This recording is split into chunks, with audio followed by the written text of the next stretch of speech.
She shouldn't have been in my way. You almost killed her for pride! She shouldn't have been in my way. You almost killed her for pride. Step away from the barrier, Mr. Cole. This is an active inspection. Victoria Hemsley's voice sliced through the rain like glass on metal. She stood at the edge of my property, crimson blazer bright against the dull gray sky, clipboard clutched like a scepter. 2 HOA board members hovered behind her, damp hair plastered to their temples, waiting for orders that would ruin someone's day. Today, that someone was me. The board chair wasn't supposed to be here, especially not during a storm, but she thrived on moments like this. Power looked good on her, even when it was rotten. I stepped forward, boots sinking slightly in the saturated grass. You lowered the lake again, I said evenly. The shoreline's dropped 6 inches in 3 hours. My sump pump can't keep up. She smiled, the kind of smile you give a child who doesn't understand the rules. We're simply managing runoff, Nathan. Your house sits too close to the bank. You knew that when you bought it. If you've ever watched someone smile while they destroy what you love, I said quietly, you know exactly what this feels like, so hit the subscribe button right now. The clipboard queen tilted her head. You'll receive notice by mail. Until then, any further interference will be considered obstruction. I nodded toward the maintenance truck idling behind her. That pump system isn't HOA property, it's municipal, and I designed half of it 5 years ago. Her confidence flickered, just for a moment. Then you should have designed it better, she snapped, recovering. I met her eyes. It was never meant to be tampered with. The enforcer in crimson didn't answer. She just turned, heels cutting small craters into the muddy ground. The others followed, heads down, as thunder rolled over the lake like something ancient waking up. If you've ever felt that electric surge, that moment when a bully realizes you know more than they do, stay right here. Because what she triggered today wasn't anger, it was calculation. I watched her car crawl down the private lane, red taillights smearing across the rain. The lake was already retreating from my foundation, exposing slick patches of earth that had been underwater for years. Every inch lost meant pressure shifted elsewhere, into retaining walls, into pipes, into basements. And I knew exactly which one sat at the lowest point on the cul-de-sac. Hers. Inside my home, water hissed faintly in the sump line. I traced a finger across the window pane, following the drops as they chased each other toward the sill. My wife used to stand here. She'd point out the shimmer on the surface, say it looked like the world breathing. She'd been right, before it suffocated under rules and fees. Victoria Hemsley didn't just enforce regulations, she weaponized them. The officer of rules had fined neighbors for bird feeders, for wreaths, for letting their grandkids chalk the sidewalks. But today wasn't about chalk or lawns. Today was about control, and she'd chosen a target who understood systems better than she did. I sat at my desk, flicked on the monitor, and pulled up the old hydrology schematics I'd stored years ago. Lines and measurements filled the screen. Beautiful, logical, incorruptible. They didn't lie. They didn't take sides. If she thought lowering the lake gave her power, she'd never studied the downstream effect. Every gallon diverted had to go somewhere. Rain intensified, drumming against the roof in a rhythm that felt deliberate. I opened the window just enough to hear it roar. Outside, the board chair's pump still hummed faintly across the water, drawing the level lower with every passing minute. My phone buzzed. Tom Reyes, the retired firefighter from 2 houses down. "Cole," he said, voice rough. "She's at it again. I can see the culvert valve open from my deck. The current's pulling hard toward your side." "Not for long," I replied, because I'd learned something from years of emergency response. Pressure always finds equilibrium. You can't steal balance. You can only shift it until it snaps back. I closed the schematics, grabbed my raincoat, and stepped outside. The sky split with light, casting the soaked neighborhood in silver. Somewhere in the distance, Victoria's engine revved, tires splashing through puddles she didn't realize were forming a path straight to her doorstep. I smiled, not out of vengeance, but clarity. She wanted control of the water. Soon she'd understand what happens when it remembers who really built the system. By morning, the lake looked sick. A pale ring of mud circled its edge like a bruise, the reflection of the sunrise broken and jagged.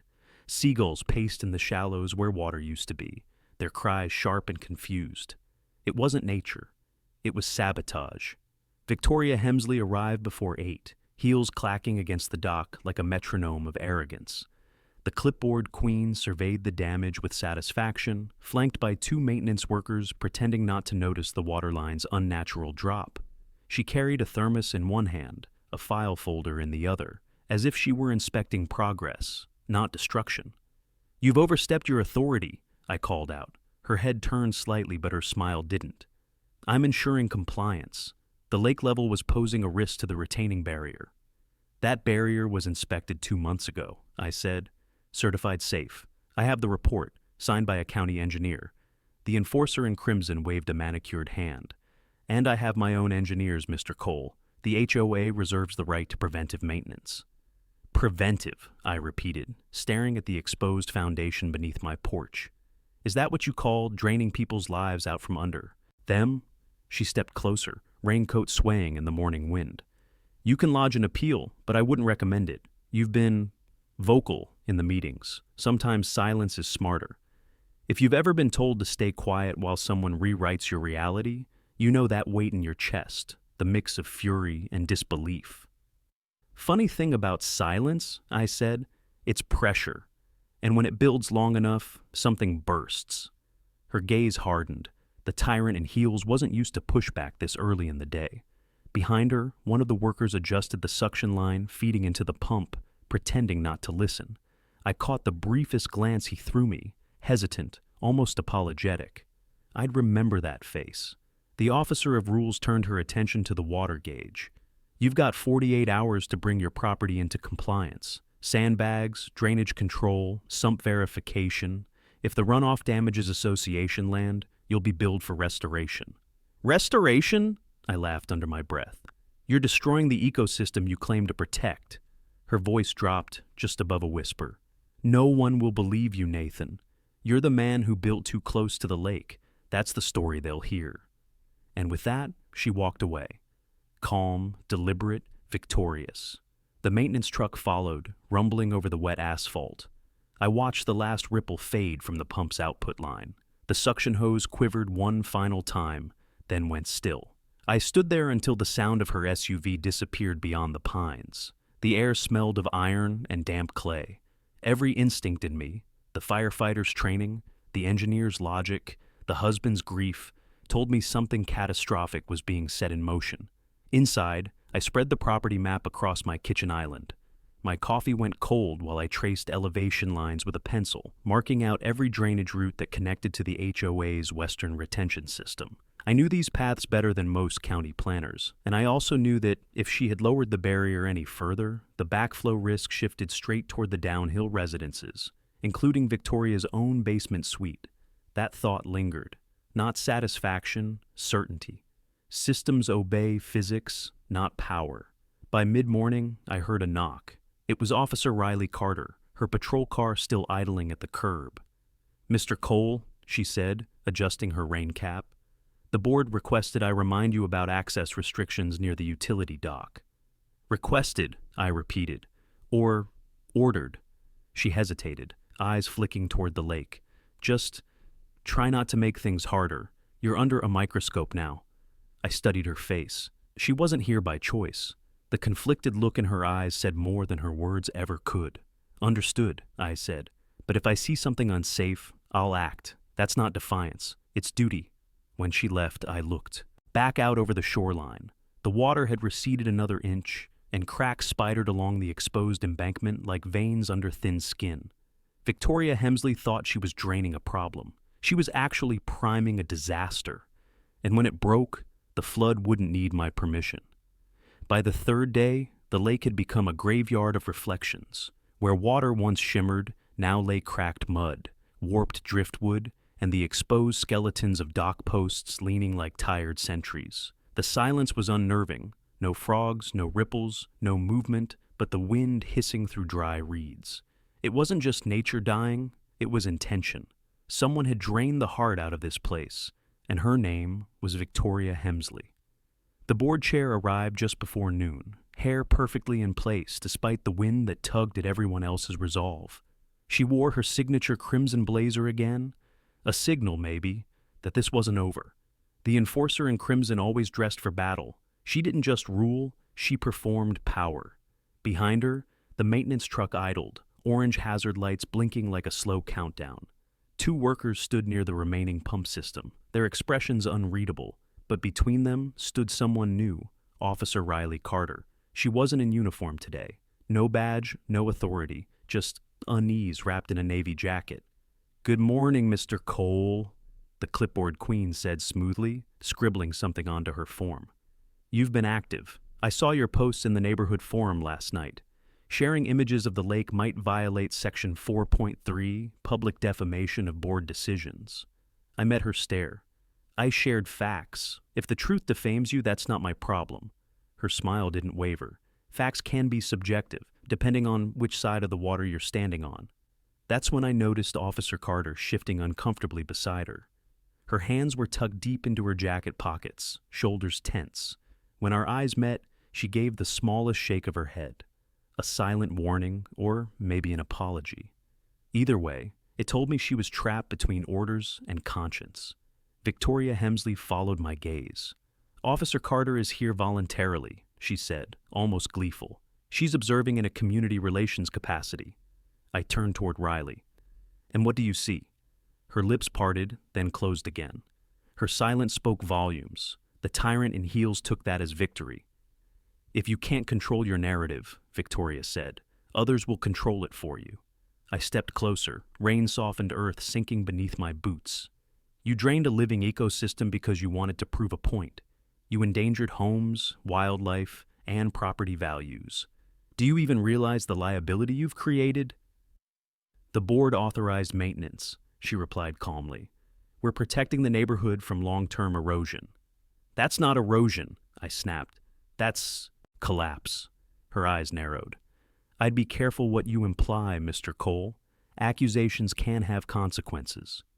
"If you've ever been told to fear consequences for telling the truth," I said, turning toward the camera in my hand, "then you understand what kind of neighborhood this really is." That line wasn't for her. It was for everyone watching.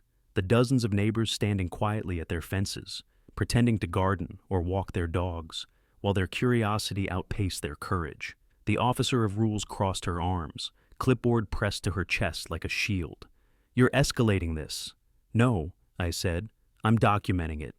The wind picked up, scattering loose papers from her file into the mud. One fluttered near my feet. An incident report dated 2 weeks prior, mentioning structural instability at Cole residence. I caught Riley's eyes again. She knew it wasn't true. Her jaw tightened, and for the first time, I saw guilt flicker there. "Pick that up," Victoria hissed. "That's confidential." "Transparency doesn't threaten the innocent," I murmured, holding her gaze until she looked away. Something cracked inside her facade then. A twitch, a brief stutter in her composure. The clipboard queen wasn't used to resistance that didn't crumble. As they turned to leave, Riley lingered for half a second too long.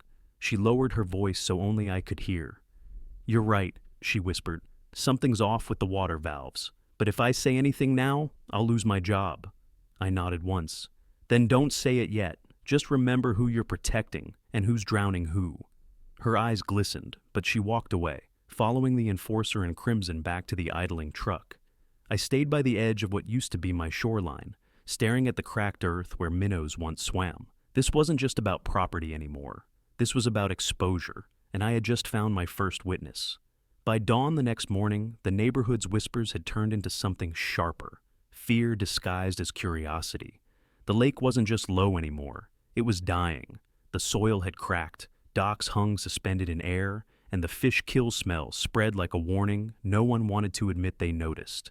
But Victoria Hemsley noticed everything. She thrived on it.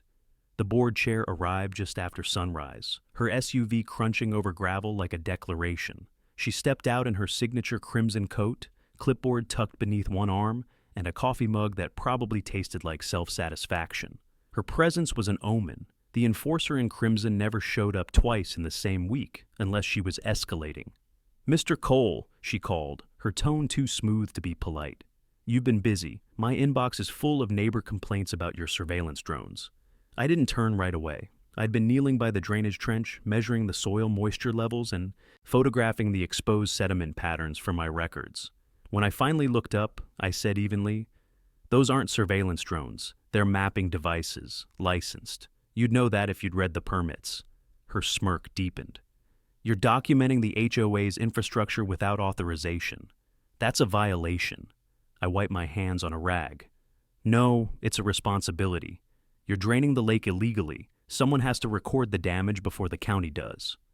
The clipboard queen glanced around, noticing a few neighbors peeking from their porches. She lowered her voice. "You're creating hysteria. This is a controlled maintenance operation." I gestured to the barren stretch of mud behind her. "Looks real controlled." If you've ever stood across from someone who calls your truth an exaggeration just to keep their illusion intact, you know the kind of silence that follows. The one where anger curdles into resolve. Her eyes narrowed. "You're crossing into defamation territory." "Good," I said. "Then there'll be a record when this turns criminal." For the first time, the officer of rules faltered. She turned toward the pump line feeding into the culvert. "Cut power," she ordered the maintenance techs. "Temporarily. We'll reassess this afternoon." They obeyed quickly, eager to avoid being caught between us. But I'd already taken note of the water pressure readings. The temporary halt would mean nothing. The damage was cumulative, and she knew it. When she walked away, I caught sight of movement near the oak tree that bordered my property. Officer Riley Carter stood there again, not in uniform this time either. Her hands fidgeted with a folded paper, something she didn't want seen. When Victoria drove off, Riley approached. "You didn't hear this from me," she murmured, glancing around. "But the HOA's water contract with Lakeside Management expired last year. They never renewed it." My breath stilled. "Meaning they don't have authority to alter the lake level." "Exactly." Her eyes darted toward the end of the street. "Victoria's covering it up. If the county finds out, she's finished." "That's why she's desperate," I said, realization cutting through the fog. "She's trying to drain evidence before inspection season." Riley hesitated. "I shouldn't even be telling you this." I nodded slowly. "Then don't. Just confirm something. Who signed the last invoice?" Her silence was answer enough. That night, under a low silver moon, I returned to the pump station. The air hummed with residual power, faint blue light flickering on the water's surface like veins of electricity. Every instinct told me this was bigger than one act of arrogance. It was deliberate manipulation. The HOA wasn't just hiding negligence, they were falsifying contracts. I placed a small waterproof recorder under the main control panel, set to trigger when activity resumed. I didn't need confrontation yet. I needed proof. As I walked home, the neighborhood lights blinked off one by one. Somewhere in the distance, a door slammed, echoing like judgment. Back inside, I replayed Riley's words over and over. They never renewed it. Victoria Hemsley thought she was draining the lake to weaken me. What she didn't realize was she'd drained her own legal footing instead. And once that leak began, not even the clipboard queen could patch it shut. By Friday, the storm warnings were everywhere, on phones, on local radio, even on the HOA bulletin where the ink of Victoria Hemsley's signature hadn't fully dried from her latest mandatory compliance notice. Heavy rainfall was forecasted, and every engineer in town knew what that meant. Runoff, saturation, overflow. But the enforcer in crimson didn't see weather. She saw opportunity. That morning, I found her standing by the pump control shed again, umbrella angled against the wind like a crown. The clipboard queen was inspecting something with one of her board members, a nervous man whose eyes darted like a guilty metronome. "You're trespassing," she said coldly when she noticed me. "I live here," I replied, holding up my maintenance badge. "You, on the other hand, are operating unlicensed pumps on county property. Section 12B of the Water Management Code. Want me to quote it?" Her jaw tightened. "You've become a nuisance, Mr. Cole. You're disrupting association operations."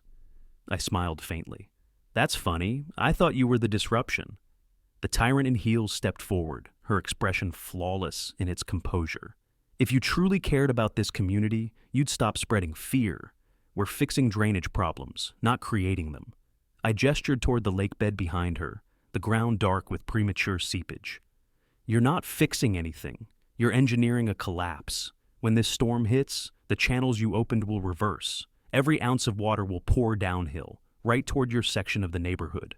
Her smirk didn't fade, but I saw a flicker of hesitation. You sound awfully confident for someone who's been written up 3 times this week.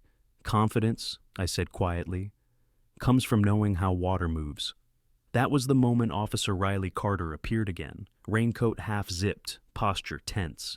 She didn't meet my eyes right away. "Victoria," she said carefully, "maybe it's best to postpone drainage operations until after the storm."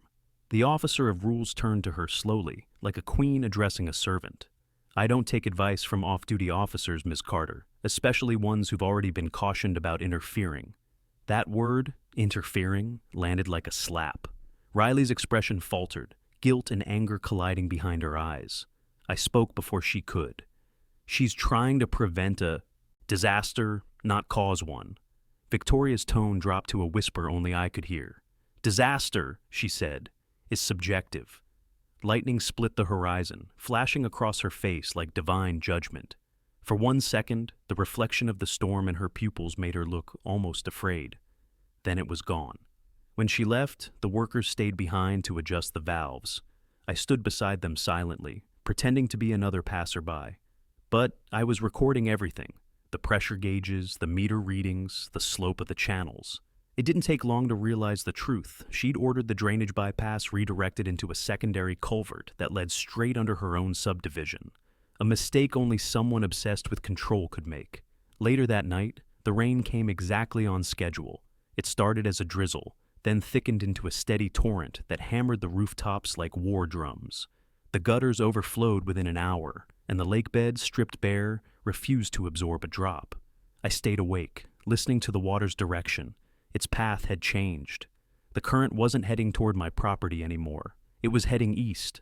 By 2 a.m., I saw it from my window, a thin river of muddy water snaking through the culvert and breaking onto the slope below Victoria's home.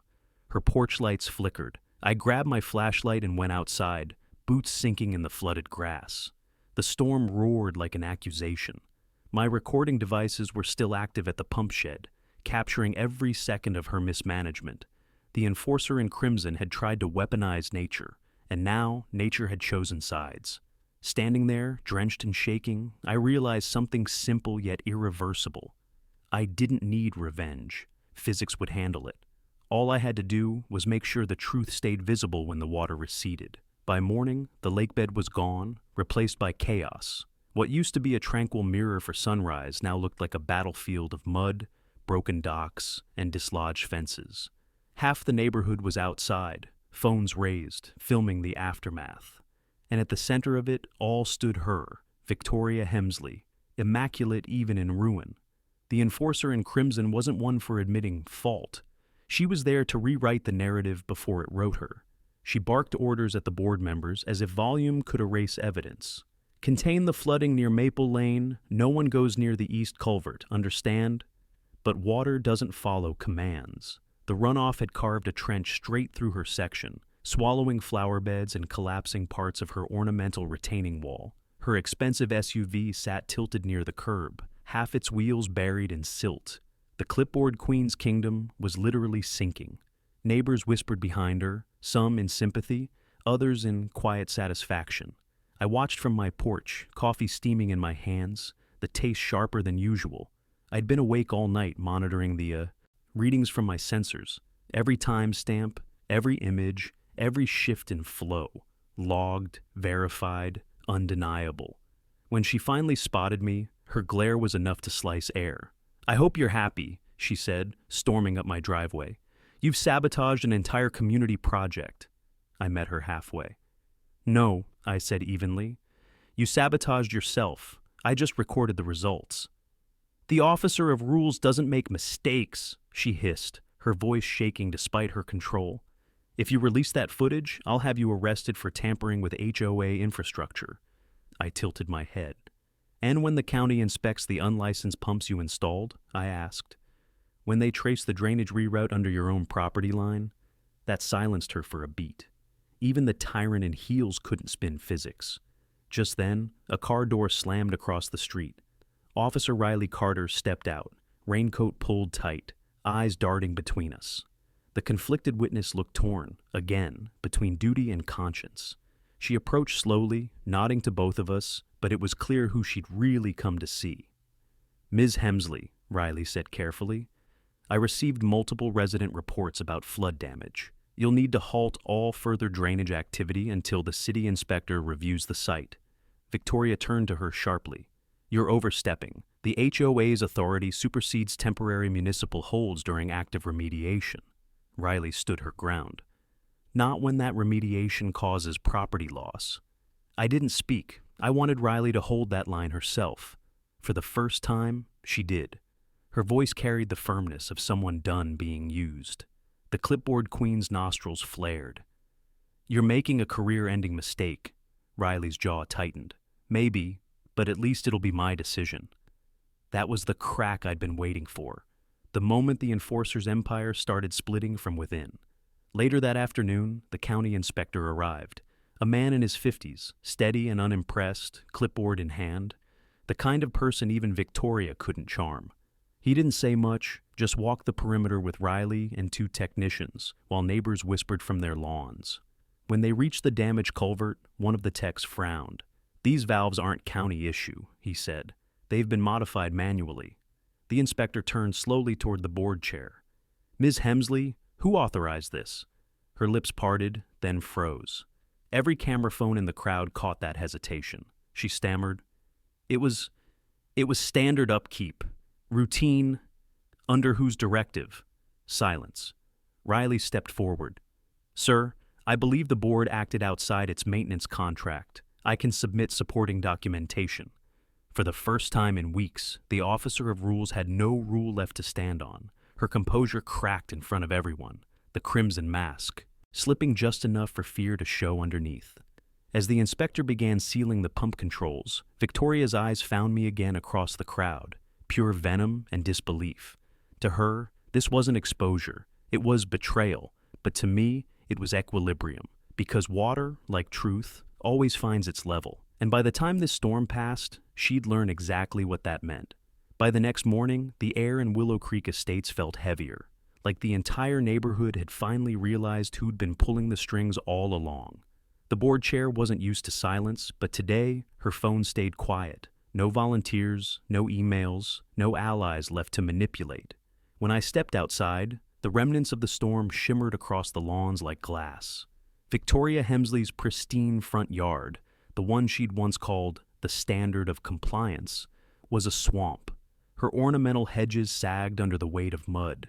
Her driveway was cracked from subsidence, and the once perfect symmetry of her world had been replaced with imbalance. She stood there in rubber boots and her crimson raincoat, clutching her clipboard like a relic of authority. Even from across the cul-de-sac, I could see her eyes scanning every corner, searching for something or someone to blame. The clipboard queen wasn't defeated, not yet, but the confidence that used to armor her had turned into desperation. That's when Officer Riley Carter appeared again, walking briskly toward me. She looked different this time, no hesitation, no half measures. The conflicted witness had made up her mind. I saw the inspection report, she said, lowering her voice. It's bad, Damon. Really bad. The county's citing the HOA for unauthorized modifications and environmental negligence. They're opening an investigation. I nodded. So she's finished? Riley hesitated. Not exactly. She's already filing a counterclaim. Says you tampered with the pumps. She's blaming you for redirecting the runoff. I laughed softly. Of course she is. The tyrant in heels never goes down without a distraction. She's scheduled an emergency board meeting this afternoon, Riley continued. And from what I heard, she's inviting the press. She wants to make you the face of the disaster. That caught me off guard, but only for a moment. Then we'll give her a show, I said. One she won't forget. Riley frowned. You're planning something. I met her gaze. Just letting the truth speak for itself. When she left, I returned to my workshop, a converted garage lined with drafting tables, monitors, and soil charts. On one of the screens, my recordings from the pump shed replayed in perfect clarity. There she was, Victoria herself, authorizing the manual override the night before the storm, her voice crisp and unmistakable, echoing through the mic. Increase the output. I don't care what the readings say. I paused the footage and leaned back, exhaling slowly. That single sentence was my insurance policy. Later that afternoon, the HOA clubhouse filled with tension. Folding chairs lined the room, and neighbors trickled in, some curious, others angry. Victoria stood at the front beside a projector screen, flanked by two uneasy board members. Her lipstick was flawless, her expression rehearsed. "Residents of Willow Creek," the enforcer in crimson began. "We are gathered to address the reckless actions of one homeowner whose interference has endangered this community." She gestured toward me. Every head turned. "Mr. Cole," she said, voice smooth as glass, "you installed unauthorized sensors, recorded private infrastructure, and tampered with county equipment, actions that directly caused the flooding last night." A murmur rippled through the room. I stepped forward slowly, every eye tracking me. "You're right," I said, letting the words hang. "I did record the equipment, but not to tamper with it, to prove what you did." I pulled out a small remote and pressed play. The speakers crackled. Victoria's voice filled the room, commanding, cold, undeniable. "Increase the output. I don't care what the readings say." Gasps erupted across the audience. The clipboard queen froze, her composure fracturing before dozens of witnesses. "That's taken out of context," she shouted. "You manipulated that recording." I met her glare with quiet finality. "No, Ms. Hemsley, I engineered the system myself. Every sensor, every timestamp, it's authenticated." Riley stepped forward from the back of the room, holding an envelope. "And the county's report confirms it." The tyrant in heels looked around, searching for support, but all she found were neighbors averting their eyes. Her empire of control had drowned, not in water, but in truth. The boardroom was never meant to feel like a courtroom, but that afternoon it did. The air was thick with unease, neighbors whispering along the back wall, papers shuffling nervously under trembling hands. The county inspector's signature still gleamed across the official report on the projector. Yet Victoria Hemsley, the officer of rules herself, refused to accept defeat. She adjusted her crimson blazer with surgical precision, forcing composure she didn't possess. "This community," she began, her tone tight, "has thrived because of discipline, because of leadership, not because of rogue engineers running their personal crusades." The enforcer in crimson let the accusation hang like humidity. She was baiting me, hoping I'd lose composure in front of the crowd she'd ruled for years. But I'd learned long ago that silence often made the louder statement. When I didn't respond, she took a step closer. "You manipulated data, Mr. Cole. You trespassed on HOA property. You fabricated recordings." "Enough," said a voice from the crowd. Everyone turned. It was Mrs. Alden, the oldest resident on the block, her trembling hands clutching a cane, her face flushed with outrage. "My basement's underwater because of you, Victoria. You told us the pump project would save the neighborhood." For the first time, the clipboard queen faltered. "Mrs. Alden, I understand your frustration, but—" "No, you don't." The elderly woman's voice cracked but carried weight. "You lowered the lake. You destroyed the ecosystem. You didn't care about the consequences because you wanted control." A murmur rippled through the room again, and this time, no one spoke up for the tyrant in heels. Victoria turned to me, rage flashing beneath her polished surface. "You think you've won something here? You've just turned this community into chaos." I folded my arms. Chaos has a way of revealing who was holding the strings. Before she could reply, the door opened. Officer Riley Carter entered, this time with a representative from the county's Department of Environmental Safety. Every camera phone in the room tilted toward them, like sunflowers tracking light. The official cleared his throat. "Ms. Hemsley, we've completed a preliminary audit of your HOA's water control activities. Several violations have been confirmed. Unauthorized modification of runoff infrastructure, unreported chemical filtration bypass, and improper drainage redirection." The enforcer in crimson visibly stiffened. "You can't just— This is a private association." "Private," he repeated, "until your modifications crossed public property boundaries and endangered multiple homes." He handed her a sealed envelope. "You'll be receiving a cease and desist order effective immediately. Further civil charges are pending review." Her manicured hand trembled slightly as she took the paper. "This is outrageous," she whispered, though no one was listening. The crowd had shifted, all eyes now on Riley, who stepped forward to face her. "I told you," the officer said quietly. "You were warned." Victoria's voice dropped into something venomous. "You think you're a hero now?" You'll regret taking his side. Riley didn't flinch. Maybe, but I'd rather stand next to the truth than under your umbrella. For a moment, the two women locked eyes, one clinging to control, the other reclaiming her conscience. Then Victoria turned sharply and faced me again. You engineered this, she spat. Not just the road, not just the storm. You engineered this entire rebellion. I took a slow breath. No, Ms. Hemsley, I just stopped pretending your rules were laws. Her lips parted, ready to strike again, but the words never came. Instead, the county official's assistant disconnected the projector cable. The screen flickered to black. The meeting was over. Outside, the late afternoon sun broke through the clouds, glinting off puddles and twisted caution tape. Neighbors emerged from the building in hushed groups, exchanging glances that weren't quite relief, but something close. I lingered by the door, watching as the clipboard queen's SUV pulled away. Her hands gripped the steering wheel so tightly I could see the strain through the windshield. For years, she'd controlled this neighborhood with nothing but paper and fear. But now, fear had changed sides. Riley joined me on the steps, brushing rain from her sleeve. She's not done, she said softly. People like her never walk away quietly. I nodded. That's fine. I'm not finished building yet. Because the thing about structure, about integrity, is that even when the surface cracks, the foundation remembers. And mine had just started to settle. By the time the evening rolled in, the neighborhood had fractured into quiet factions, half of Willow Creek whispering about lawsuits, the other half wondering what would happen to the woman who'd ruled them for years. The streetlights flickered across wet pavement as I stood outside, watching the reflection of the clubhouse lights shimmer on the waterline. It was eerie, almost poetic. The same lake she'd tried to weaponize now glowed against her sinking legacy. Inside, I could still hear voices. The board chair was in there, arguing with the last of her loyalists. I couldn't make out every word, but I caught the tone, desperation masked as authority. Victoria Hemsley wasn't built to lose quietly. When the door finally swung open, she emerged, her crimson coat clinging to her frame, clipboard tucked under her arm like a dying symbol of command. Her eyes met mine, and for a long second, neither of us spoke. The enforcer in crimson didn't need words to declare war. Her silence was sharper.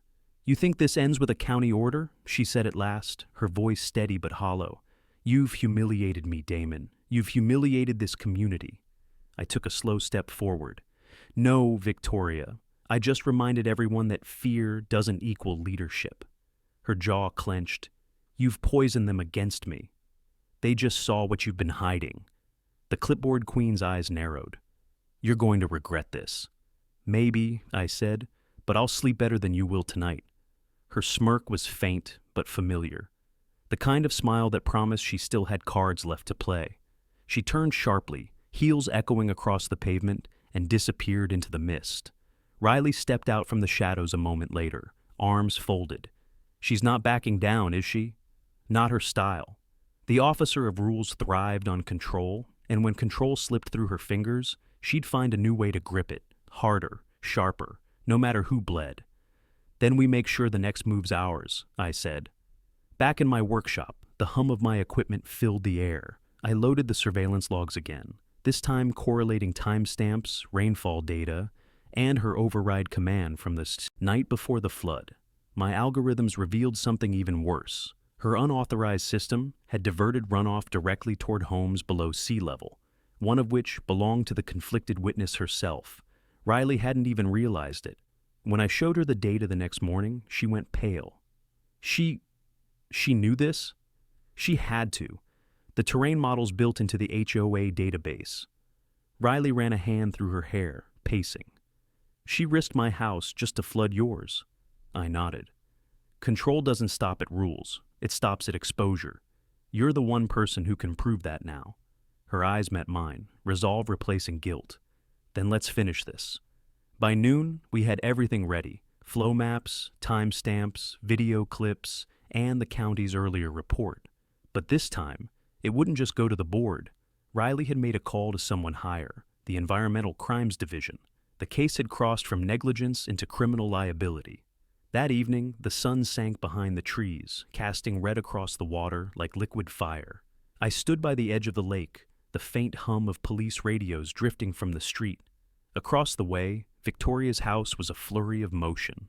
Flashing lights, uniformed officers, voices muffled by chaos. The clipboard queen stood in her doorway, defiant even as reality closed in. Her crimson coat glowed beneath the strobes. One officer read her rights, while another sealed her office computer in an evidence bag. She looked at me across the distance. No fury now, just disbelief. "You set me up," she mouthed. I shook my head. "You did that yourself." The tyrant in heels was escorted down her front steps, her clipboard still in her grasp. She tried to speak, but her voice drowned beneath the radio chatter. As the squad car door closed, the sound of the latch echoed across the water. Final, absolute. Riley joined me again, her expression unreadable. "You okay?" "Yeah," I said quietly. "I just wish it hadn't come to this." She nodded. "Sometimes justice isn't clean." The lake shimmered in silence, the reflection of red and blue lights rippling across its surface like an ending written in water. And somewhere between guilt and relief, I realized, peace wasn't something you built. It was something you defended. The next morning, Willow Creek Estates felt unnaturally quiet, like the whole neighborhood had exhaled but didn't yet dare to breathe again. The storm had passed, the authorities had come and gone, but the tension lingered like fog clinging to the rooftops. For the first time in years, Victoria Hemsley's crimson SUV wasn't parked in her driveway. Her house, once the headquarters of intimidation, sat dark and still, blinds drawn tight as if even the windows refused to witness what came next. I stood at the end of the cul-de-sac, coffee in hand, watching the reflection of the lake tremble in the morning light. The waterline had finally stabilized. My recalibration systems were holding. The pumps she'd weaponized were silent now, sealed under police order. For the first time in weeks, the lake was peaceful. But peace in a place like this never lasted. Riley pulled up beside me, stepping out of her patrol vehicle with her usual cautious calm. "The county finished processing her house last night," she said. "They found falsified reports, hidden correspondence with a contractor who'd been flagged for environmental violations, and, get this, financial kickbacks tied to property insurance claims." I shook my head slowly. "She was trying to drain the lake for profit." The officer nodded grimly. "It looks that way. Every inch she lowered increased her developer partner's buildable land. She wasn't just enforcing rules, she was rewriting them for cash." The clipboard queen had always thrived on control, but this was deeper, dirtier, and far more deliberate. "She played everyone," I muttered. "Even the board didn't know." "They do now," Riley replied. "And they're calling an emergency election tonight. You might want to show up." I hesitated. "They don't want me there. I'm the guy who started the fire." "No," she said. "You're the one who finally let them see the smoke." By sunset, the HOA clubhouse was packed. The energy in the room buzzed like live current. Neighbors who used to whisper now spoke freely, their eyes scanning the empty chair at the front, the one where the board chair had ruled for nearly a decade. At the podium, the acting chair cleared his throat. "As you all know," he began, "Ms. Hemsley has been removed pending investigation. Effective immediately, her authority is suspended. The board is dissolving all policies enacted under her direction until we can review them for compliance." A murmur of cautious applause broke through the crowd. For the first time, the residents weren't afraid to clap. From the back, a voice cut through the noise. "Who's going to fix what she broke?" Dozens turned toward me. I hadn't meant to speak, but I stepped forward anyway. "You will," I said. "All of you." The room quieted. "She built this place on fear," I continued. "But that only worked because everyone kept waiting for someone else to stand up. You don't fix that by electing another tyrant. You fix it by learning what real accountability feels like." Riley stood near the doorway, arms crossed, a faint smile breaking through. I glanced around the room. "I'm not here to run for anything," I said. "I'm here because the lake, the same one she almost destroyed, was never the problem. The problem was forgetting that this community belongs to you, not her." A few heads nodded, then more. The energy began to shift, fear melting into something steadier. Resolve. The enforcer in crimson had once ruled this room through intimidation. Now her absence had become its liberation. Later that night, I returned to the shoreline alone. The moonlight shimmered across the water like a scar healing in silver. From across the lake, the the faint glow of her house flickered on. Police tape still stretched across her gate, her perfect world quarantined by truth. I crouched by the rippling surface, tracing my reflection with my eyes. "You almost buried us," I murmured, not to her, but to the storm she'd unleashed. Behind me, footsteps approached. Riley's voice was low. "They voted for reforms, new transparency laws, environmental oversight. You changed the system, Damon." I smiled faintly. "No, she did, by showing them how ugly it gets when power goes unchecked." The officer of rules might have fallen, but her shadow lingered, a warning written across every calm ripple of that lake. Because corruption doesn't drown, it resurfaces when no one's watching. And this time, I'd be ready. The night of the public hearing felt more like a trial than a meeting. Every seat in the Willow Creek auditorium was taken, the air thick with anticipation and whispered judgments. Camera crews lined the back wall, lenses glinting under fluorescent light. After weeks of silence, Victoria Hemsley, the infamous board chair, was back in the room. She entered flanked by two attorneys, her signature crimson blazer replaced by a somber navy suit. It was the first time I'd seen her without that armor of arrogance. Still, the clipboard queen held herself like she was untouchable, chin high, eyes scanning the crowd, as if she still owned every inch of this place.